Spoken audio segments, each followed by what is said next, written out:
ایک سعودی عرب کے عالم نے یہ کہا ہے کہ عید میلاد النبی منانا، 12 ربیع الاول منانا حرام ہے، بدعت ہے، جو لوگ یہ کام کر رہے ہیں وہ گمراہ ہیں وغیرہ وغیرہ۔ حقیقت یہ ہے کہ دین کی بات کرنے میں انسان کو اپنے لہجے میں نرمی اختیار کرنی چاہیے۔ سختی سے اس کے سوا کچھ نہیں ہوتا کہ لوگ بدکتے ہیں، بات نہیں سنتے ہیں۔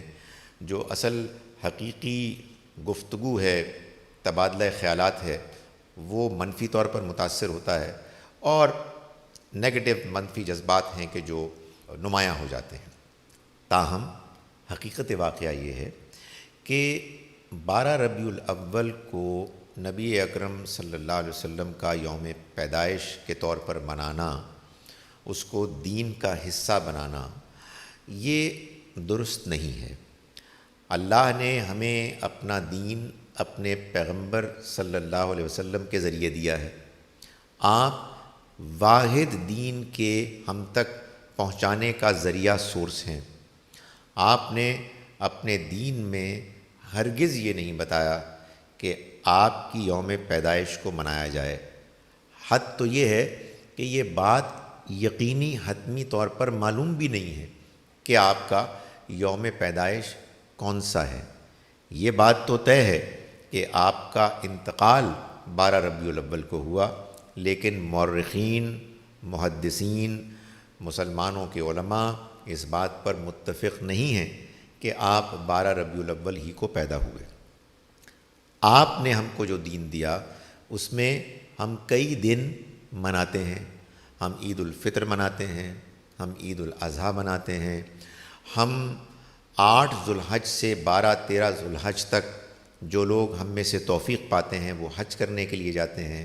ہم پورے رمضان کا مہینہ روزے رکھتے ہیں اور اس میں اللہ کی عبادت اور زیادہ بڑھ چڑھ کر کرتے ہیں۔ یہی دین ہے۔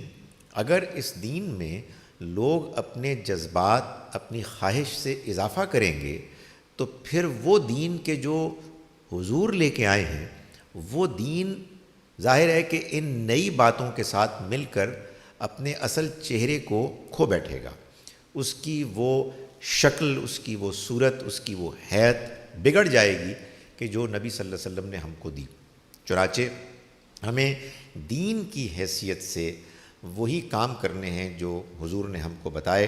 ہمیں یہ معلوم ہے کہ آپ نے نہ خود 12 ربیع الاول منایا، نہ آپ کے ساتھیوں نے منایا۔ آپ کے بارے میں تو ہمیں یہ معلوم ہوتا ہے کہ آپ ذاتی طور پر پرائیویٹلی پیر کے روز کا روزہ رکھتے تھے۔ آپ سے پوچھنے پر آپ نے جواب دیا کہ میں آخر کیوں نہ رکھوں جب کہ میں پیر کے روز پیدا ہوا، یعنی آپ نے روزہ رکھ کے اپنے یوم پیدائش کو ہفتہ وار بنایا اور اس میں کسی کو شریک بھی نہیں کیا۔ تو اللہ تعالی ہمیں اپنے دین کا فہم دے اور اس کی توفیق دے کہ دین کے معاملے میں جذباتی ہو کے نہ سوچیں، بلکہ دیانتداری سے دین کو سمجھیں اور ایمانداری سے اس پر عمل کریں۔